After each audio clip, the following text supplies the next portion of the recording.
Tout de suite, le JT.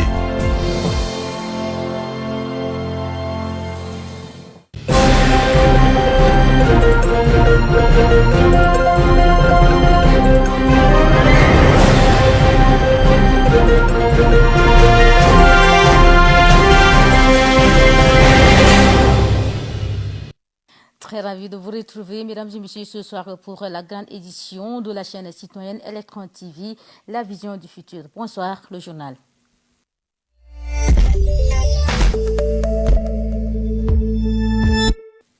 Parlons éducation. L'entente de cette édition, le ministre de l'Éducation nationale et de la promotion civique, Dr Aboubakar Assidik Kourouman, a quitté N'Djamena ce dimanche 20 juillet 2025 à la tête d'une importante délégation à destination de Nouakchott, capitale de la Mauritanie. Ce déplacement du ministre a pour but de lancer le projet Sahel Relance. Yakilidia nous en dit plus. Dans la capitale mauritanienne, le docteur Abakar Assidik Kourouman prendra part à une rencontre majeure prévue pour le mardi 22 juillet 2025 dédiée au lancement du projet Sahel Relance. Il est accompagné de la ministre déléguée auprès du ministre des Finances chargé de l'économie, du plan et de la coopération internationale, Madame Fatime Haram Assil, ainsi que des cadres de l'enseignement supérieur et du ministère de l'Éducation nationale. Cet événement sera l'occasion pour les participants d'aborder les défis éducatifs qui touchent la région du Sahel. La rencontre sera également marquée par la signature d'accords de financement qui scelleront l'engagement des partenaires financiers et des pays impliqués dans la mise en œuvre de ce projet crucial. En parallèle, une autre étape significative aura lieu avec la signature de la convention de création de l'Institut et du Sahel par les représentants tchadiens et mauritaniens. Cet institut dont l'implication au Tchad a été décidée lors de la table ronde des ministres des pays du Sahel en septembre 2024 à N'Djamena est destiné à jouer un rôle essentiel dans le renforcement des capacités éducatives de la région. Dans le même chapitre, à l'issue des assises de la 47e session des comités consultatifs interafricains du Conseil africain et malgache pour l'enseignement supérieur qui se sont déroulées du 7 au 16 juillet dernier à N'Djamena, le chef du gouvernement Alamay Alina a félicité le docteur Tom Erdimi pour son leadership qui a permis la réussite de cette rencontre. Bainadi Nicolas nous en dit un peu plus. La lettre de félicitations du Premier ministre adressée au ministre d'État, ministre de l'Enseignement supérieur, de la Recherche scientifique et de la formation professionnelle, Dr Tom Erdimi, témoigne d'une reconnaissance institutionnelle importante envers le ministre de l'Enseignement supérieur et à l'ensemble des acteurs mobilisés pour la réussite de la 47e session du Conseil africain et malgache pour l'enseignement supérieur, CAMES. En saluant l'organisation et le bon déroulement de cet événement continental, le chef du gouvernement met en lumière le rôle stratégique de l'enseignement supérieur dans le rayonnement académique et scientifique du pays. Cette lettre constitue également un acte de valorisation du leadership du ministre dans la conduite de cette mission délicate qui requiert coordination, rigueur et engagement. Elle souligne la capacité du pays à accueillir un événement d'une telle envergure, démontrant sa place croissante dans l'espace académique africain. Elle renforce la volonté politique d'en faire un levier de développement durable. La tenue de la 47e session du CAMES au Tchad constitue un événement de portée continentale qui marque un tournant stratégique pour le pays dans le domaine de l'enseignement supérieur. En accueillant une rencontre d'une telle envergure, le Tchad manifeste sa volonté de renforcer son positionnement dans l'espace universitaire africain, tout en mettant en lumière les efforts entrepris pour améliorer l'accès et la qualité de l'enseignement supérieur. L'annonce de la création de nouvelles universités à l'occasion ou en marge de cet événement n'est pas un simple effet d'annonce. Elle s'inscrit dans une dynamique de modernisation et de décentralisation de l'enseignement supérieur. Le président de la République, Mahamad Idriss Déby Itno, a pris acte de créer 3 nouvelles universités publiques à Bole, Faya et Bangor, face à une population étudiantine en forte croissance et aux besoins en compétences dans divers secteurs clés. La multiplication des institutions universitaires représente une réponse structurelle à long terme. De plus, ces initiatives témoignent de l'engagement du gouvernement tchadien à promouvoir l'éducation comme levier de développement, tout en créant des pôles régionaux d'excellence, susceptibles de réduire les inégalités d'accès à l'enseignement supérieur. Cela pourrait aussi renforcer la recherche scientifique locale et favoriser favoriser une meilleure intégration des jeunes diplômés dans le tissu économique national. La 47e session du CAMES agit comme un catalyseur stimulant non seulement le débat intellectuel et académique, mais aussi les actions concrètes en faveur d'un enseignement supérieur plus inclusif, structuré et tourné vers les standards internationaux. C'est une opportunité majeure pour le Tchad d'impulser une nouvelle ère pour son système universitaire. À noter que le Tchad a présenté 121 candidats, 97 sont inscrits aux différents grades du CAMES, à savoir maître assistant, maître de conférences, chargé de recherche, directeur de recherche et professeur titulaire. À cette occasion, 24 personnalités qui contribuent au rayonnement de l'enseignement supérieur de l'espace CAMES ont été décorées comme chevaliers de l'ordre international des palmes académiques, officiers de l'ordre et commandeurs de l'ordre du CAMES, parmi lesquels 8 Tchadiens.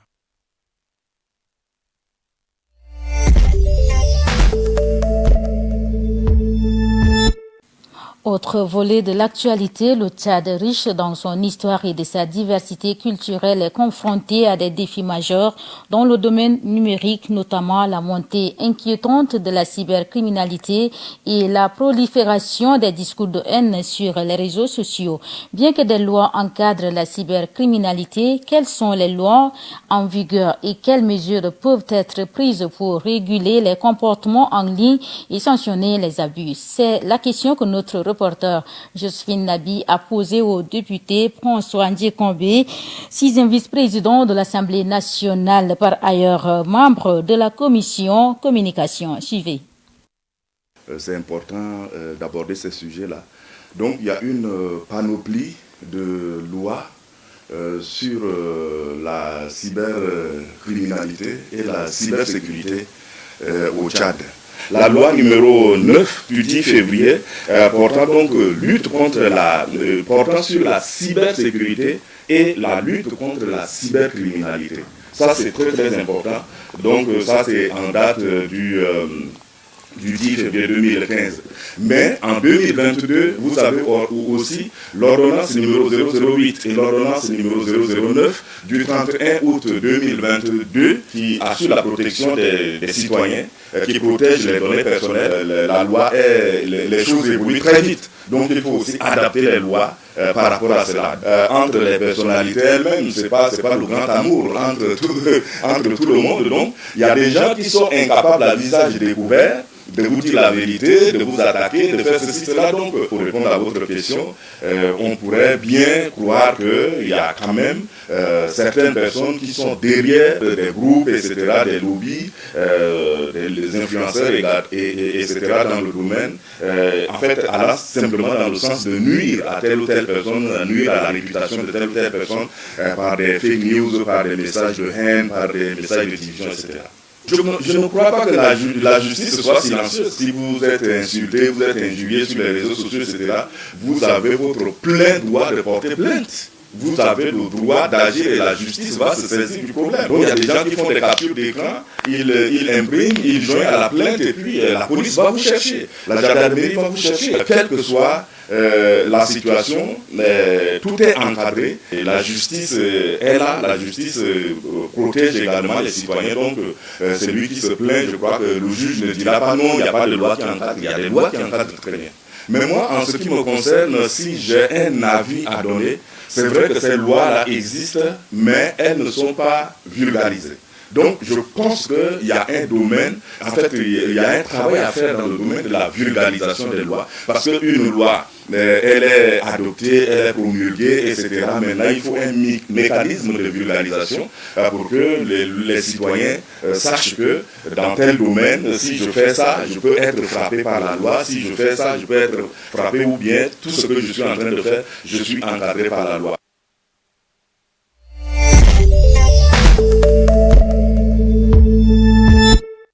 De la ville de N'Djamena, rendons-nous dans la ville de Léré qui est située au bord du lac. Dans cette ville, la pêche n'est pas seulement considérée comme une activité ancestrale, elle est le véritable moteur de l'économie locale. Des rives animées au marché grouillant, le poisson rythme le quotidien, nourrit les familles et génère des revenus pour les milliers de ménages, faisant ainsi du lac un poumon économique indispensable à la survie et au développement de cette communauté. Diana Nepidimbaye, chose vue et entendue depuis Pala. Pour une grande partie de la population de Léré et des villages environnants, la pêche est la première source de revenus et de subsistance. Les poissons les plus couramment capturés sont le tilapia, les silures et diverses espèces de carpes qui se retrouvent ensuite dans les assiettes des ménages ou sont vendus directement. Au-delà de l'alimentation, la pêche permet aux familles de faire face aux dépenses courantes, d'envoyer leurs enfants à l'école et de subvenir à leurs besoins essentiels. La pêche participe au développement local.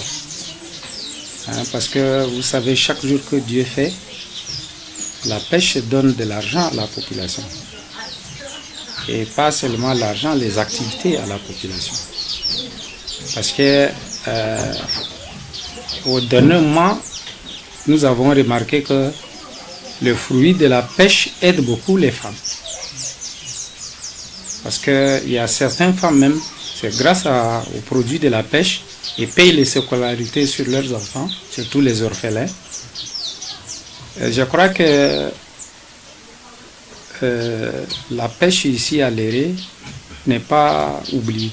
Le changement climatique et les techniques de pêche de nos jours laissent perplexes les anciens sur l'avenir de ce majestueux lac. Les produits de la pêche, les matériels pour pêcher étaient traditionnels. La deuxième étape, les filets ont changé, les mailles sont venues multiples et il y avait la pêche d'abondance. Et quand je vous parle maintenant de troisième pêche qui m'inquiète, c'est quoi? Parce que vous voyez, nos parents, avant même, le lac est entretenu. Le lac est tellement entretenu parce que le lac, avant, c'est sauf le Gond qui a le monopole. Maintenant, les gens utilisent les moustiquaires pour pêcher. Les petits mailles même, c'est interdit. Combien de fois les moustiquaires que nous utilisons pour les moustiques, là, ça veut dire qu'il n'y a plus les œufs de poisson.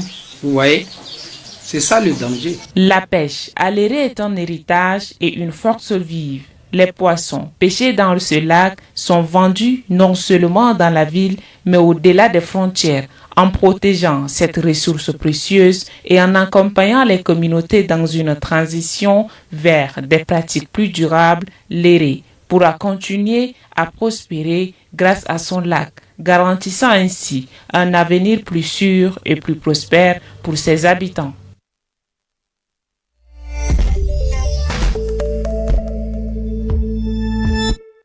Contrairement à Pala, chef-lieu de la province du Mayo-Kévi-Ouest, qui ne dispose d'aucune installation énergétique, la ville de Léré, elle, est électrifiée.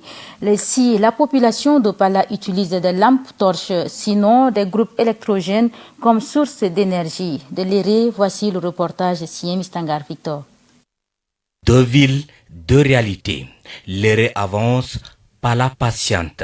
En tant que chef-lieu de la province du Mayo-Kébi-Ouest, Pala reste plongé dans le noir. Pendant que Léré, chef-lieu du département du lac Léré, bénéficie de l'électricité publique. Du côté de la population de Pala, ce contraste suscite incompréhension et colère. Celle de Léré, elle, se réjouit de l'installation d'une source énergétique dans leur localité. Cet effort est à mettre à l'actif des autorités locales et administrative. À Léré Centre, ici, nous avons constaté, vous-même vous avez constaté avec nous, voilà, nous sommes à 11h quelques, la lumière est là. C'est-à-dire qu'on a l'électricité, on a l'eau à Léré, ce qui n'a pas été avant. Donc là, sur ça, je félicite beaucoup le gouvernement. En premier rang, c'est le maréchal Mohamed Idriss Déby, dans sa politique. Ils ont nous réalisé cette électricité, cette eau qui est devenue une réalité. Je félicite également le ministre de l'Énergie qui a mis vraiment beaucoup d'efforts pour que cette électricité va s'allumer, pour que ce château d'eau fonctionne. Il a mis beaucoup d'accent, il a fait plusieurs déplacements ici à Léré. Et voilà, aujourd'hui nous avons l'eau, nous avons l'électricité en permanence. L'électrification de la ville de Léré contribuera à transformer le quotidien des ménages et opérateurs économiques. Les activités commerciales se prolongent. Elle a permis aux familles de profiter enfin des conforts élémentaires. Une avancée saluée par tous. Au contraire, à moins d'une centaine de kilomètres de là, Pala attend toujours. Pourtant, cette ville abrite toutes les grandes administrations de la province, mais reste exclue pour l'instant de l'électrification publique. Toutefois, d'après les autorités compétentes, Pala sera électrifié. Ce n'est qu'une question de temps. Merci Mistangar Victor pour ce reportage. Restons toujours dans le lac Léré, mais cette fois-ci c'est pour découvrir le talent d'un jeune homme du nom Samuel qui a réussi l'exploit de concevoir son propre bateau à moteur, marquant ainsi une petite révolution dans les pratiques de navigation. L'ingéniosité de lac Léré n'attend pas les grands laboratoires, sinon les financements colossaux pour fonctionner. Parfois, elle naît de la nécessité de la débrouillardise, sinon la vision. Diana Nepidimbaï revient encore pour nous faire découvrir le talent de ce jeune homme. Aujourd'hui, nous sommes sur le lac Léré pour découvrir les merveilles des jeunes de la localité qui se donnent. Ils ont des esprits créatifs pour le développement local de leur communauté. Nous nous embarquons dans ce merveilleux sur le lac Léré pour découvrir cette initiative. Dans un environnement où les pirogues traditionnelles font leurs lois, l'apparition d'un bateau à moteur autoconstruit est un événement notable.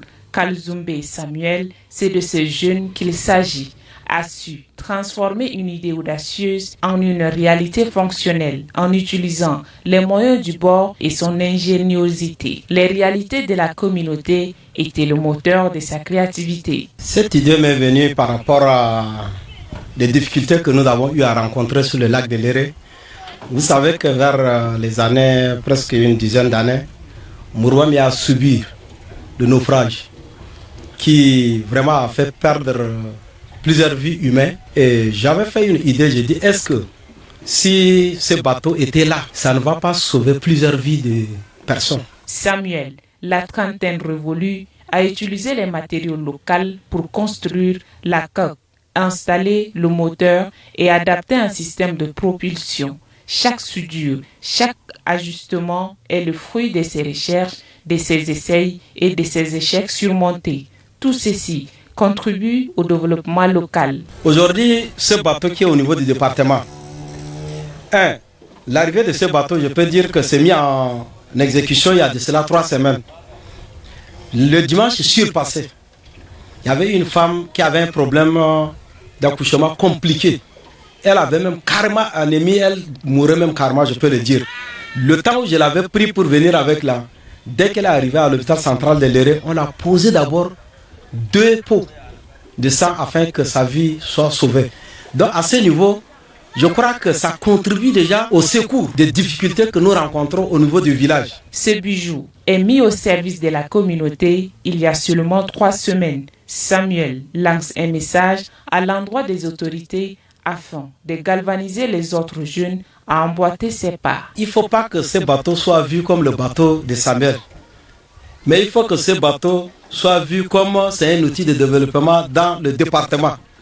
S'il y a déjà cette idée, nous allons tous développer avec cette idée. Mais du moment où si on voit comme c'est le bateau de Samuel, s'il y a autre arrière-pensée derrière ça, c'est ça qui va faire qu'un autre jeune ne peut pas penser à amener ce genre de choses dans la localité. L'histoire de Kalzumbe Samuel est un exemple éclatant de l'ingéniosité des jeunes Tchadiens face aux contraintes liées à l'emploi, une source d'inspiration pour le développement endogène et une preuve que l'innovation est bien présente sur les rives du lac Léré. De la province du Mayo-Kébi Ouest, revenons ici à N'Tsamena. Ils sont debout dès l'aube sous le soleil ardent, parfois dans la poussière, souvent au cœur du tumulte urbain. Leur mission est d'orienter et de réguler la circulation. Un reportage au cœur de l'action entre rigueur policière et sens du pouvoir civique. Oumana Filbert nous en dit un peu plus. Aux premières heures du jour, les grands artères de N'Djamena s'animent. Sur les ronds-points, comme sur bien d'autres axes stratégiques, un valet silencieux mais rigoureux s'organise. Ces valets, ce sont les agents de groupement d'intervention routière, les veilleurs de la fluidité urbaine. Le regard déterminé, la posture droite, chaque signal est un langage. Ici, pas de place à l'improvisation. Leur présence incarne l'autorité, mais aussi la vigilance rassurante. Dans ces différents ronds-points de la cité capitale, les forces de sécurité routière s'imposent avec une constance remarquable. Le flot de motocyclistes, des véhicules et des piétons s'entrecroisent sans chaos, grâce à une orchestration quasi-militaire. Dans ces différents artères, l'intensité ne faiblit pas. Malgré l'indiscipline de certains conducteurs, l'engagement est constant avec une autorité. À la fluidité du trafic routier, ça c'est le premier point, contribuer à la délivrance du permis de conduire. En troisième position, contrôler les pièces afférentes à la mise en circulation des engins. En quatrième position, d'assurer le service d'ordre. En cinquième position, de contribuer à la vulgarisation du code de la route. Et en sixième position, d'établir les croquis d'accident de la voie publique. En septième position, nous avons aussi de tenir à jour les données des accidents de la voie publique.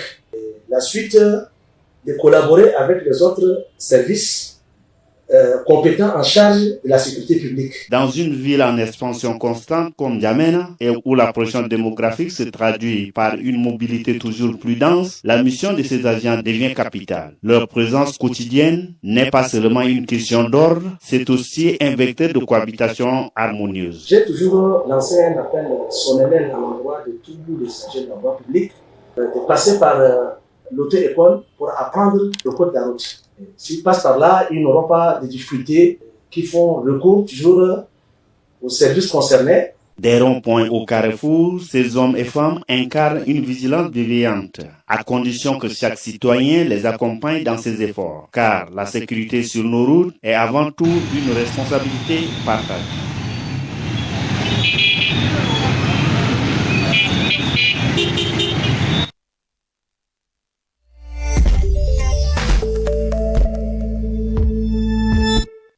Merci de continuer de suivre ce journal. Le don de sang demeure un acte simple mais profondément vital. Donner son sang, c'est offrir une vie. Comment cette action humanitaire est perçue au Tchad? La réponse dans ce reportage d'Ndig Mbaye, Ariel Tayo.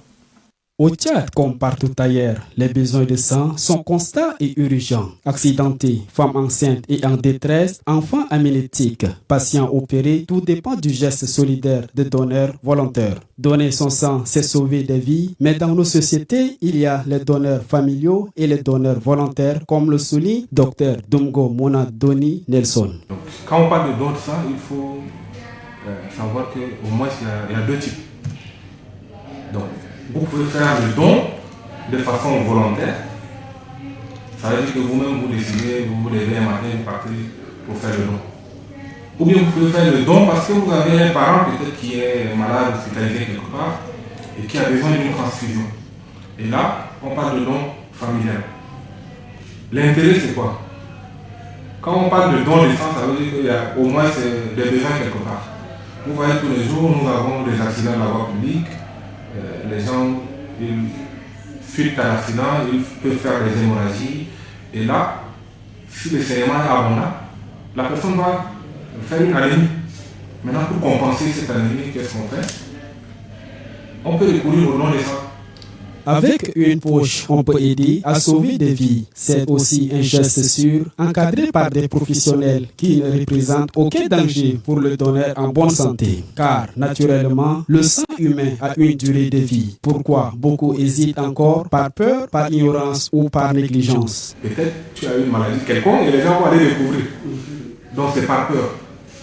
Maintenant, que ça soit parce que tu as peur de tomber malade ou bien parce que tu as peur que les gens découvrent une maladie, les sangs, si tu les donnes ou pas, les éléments figurés du sang, ils ont une durée de vie. De toute façon, c'est pas, en 3 mois, ce n'est pas le même sang que tu as les 3 mois passés. Il est donc essentiel que la population, surtout les jeunes, prennent conscience de l'importance de ces gestes altruistes. Le gouverneur et les structures sanitaires doivent multiplier les campagnes de sensibilisation afin que ces derniers puissent faire le don de sang sans aucune crainte. Donner son sang, c'est un acte de citoyenneté du devoir humain. C'est tendre la main à un inconnu sans rien attendre en retour. Offrons quelques minutes de notre temps pour offrir des années de vie à l'autre.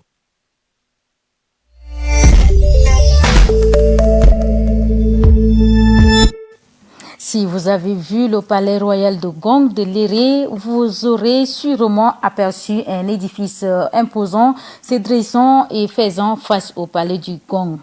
Plus qu'un simple lieu de prière, cette mosquée est un témoignage vivant de l'histoire complexe de la religion, sinon de la coexistence des traditions.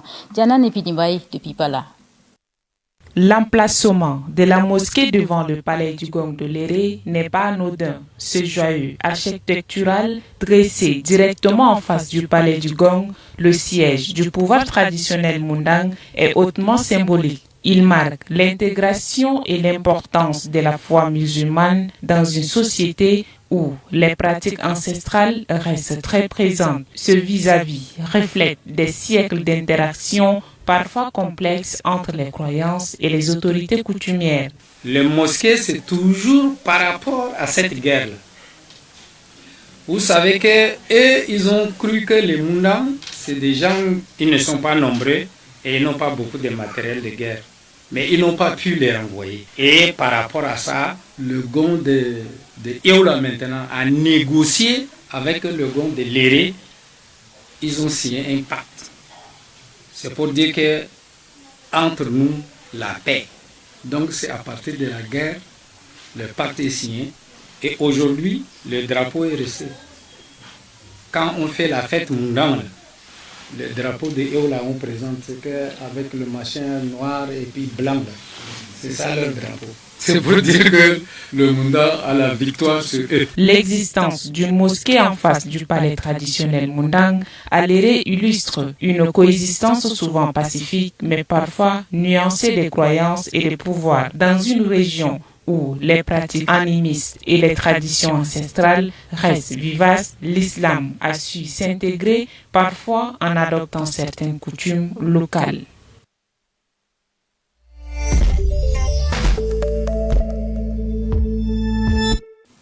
En culture apparaît comme un simple distinctif social, les balafres ou la scarification est une pratique culturelle par laquelle les individus se font des cicatrices rituelles sur leur corps. Ceci afin de marquer leur appartenance à un groupe ethnique, à leur statut social, leurs traits de beauté et supériorité. Plusieurs mystères se cachent derrière ces traits sociaux. Suivez le reportage signé Madeleine Alphonsine.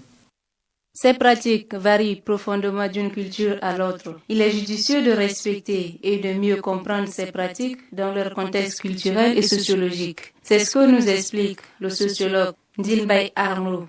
Les balafres, c'était pratiquement des identités culturelles, des identités culturelles ethniques ou d'un groupe donné. C'est comme ça que moi je vois. Et au fil des années, en train de constater depuis les événements de 1979, comme quoi les balafres dans certaines ethnies sont en train de disparaître.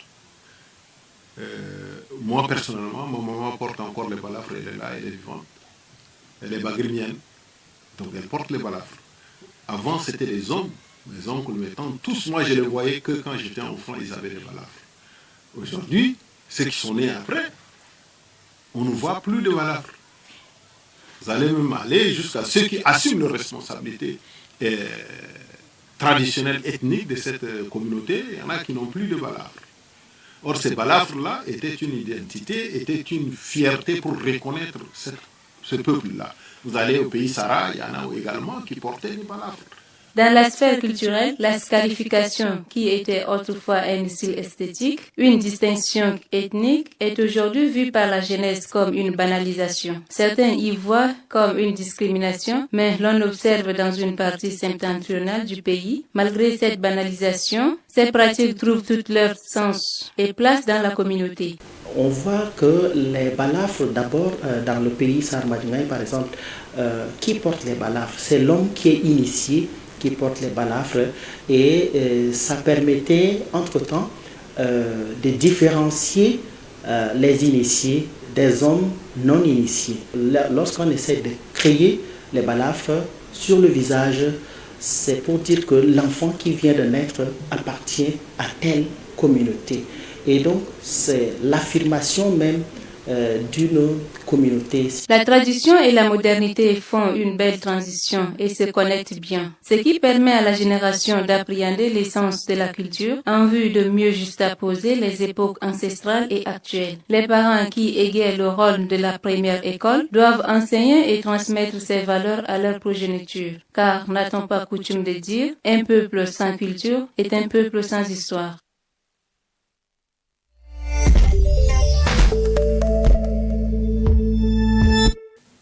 La semaine écoulée a tenu en haleine les passionnés du sport. Le rendez-vous dominical est consacré à l'essentiel de l'actualité sportive nationale et internationale. En compagnie de Frida Ketem Allo et Mbindixem Sadok, revivons les faits marquants qui ont jalonné les terrains et les coulisses du sport.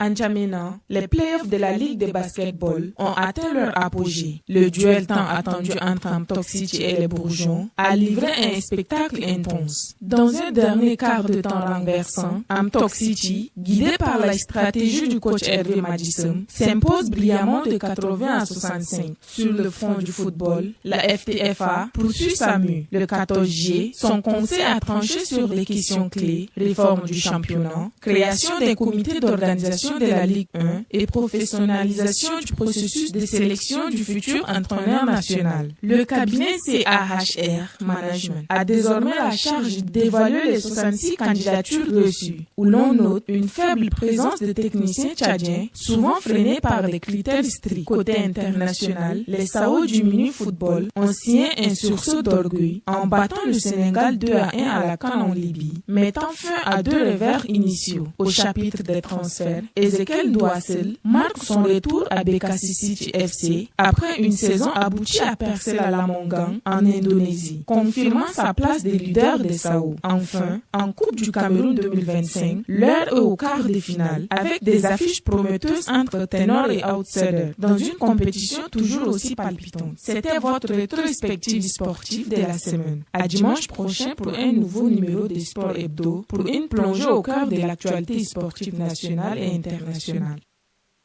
À dimanche prochain pour un nouveau numéro. Merci Frida Ketem pour ce reportage. Mesdames et messieurs, chers téléspectateurs internautes de la chaîne citoyenne, auditeurs de la radio Electron FM, c'est avec ce élément que nous mettons un terme à cette grande édition d'information. Merci à vous de l'avoir suivi. Prenez soin de vous. Je vous retrouve demain. Plaisir à Dieu.